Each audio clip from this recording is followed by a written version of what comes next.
Good evening and welcome to the Channel Studios here in London with your international news around the world in 5. Western Europe has seen more sweltering temperatures as a ferocious heat wave has continued to cause chaos, with wildfires growing out of control. 2 people were killed by forest fires in Spain's northwestern Zamora region, and trains in the area were halted because of fire near the tracks. What's he doing? This the dramatic scene captured by one commuter on his way to work. Deadly wildfires in France and Greece have also forced thousands of people to evacuate their homes. More than 30,000 people have had to flee their homes in France, with emergency shelters set up for evacuees. Meanwhile, the UK hit its highest ever temperature of 40.2 degrees, according to provisional Met Office figures, the first time it has ever gone above 40 degrees before in the country. People doing the best they can to continue life as normal, even the Queen's beefeaters maintaining guard outside Buckingham Palace.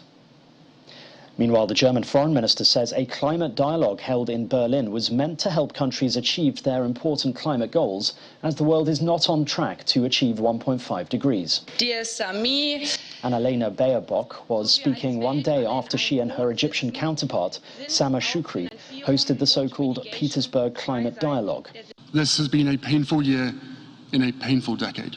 It comes as Prince Harry used a speech on Mandela Day at the United Nations to highlight his climate change concerns. Our world is on fire, again. And these historic weather events are no longer historic. More and more, they are part of our daily lives. And this crisis will only grow worse. 13 prisoners have been killed at a prison in the Ecuadorian city of Santo Domingo in the latest incidents of deadly jail violence in the Andean country.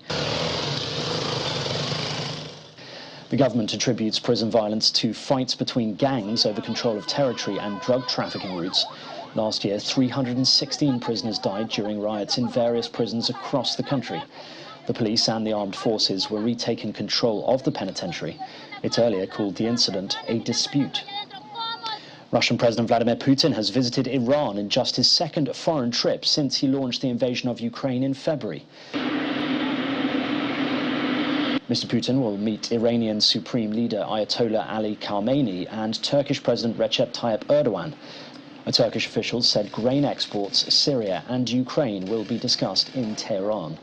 The Russian leader has limited his international visits to former Soviet states since war broke out in Ukraine. The liberal-leading Russian independent TV station TV Rain has resumed broadcasting after being forced to shut its Moscow studio following Russia's invasion of Ukraine.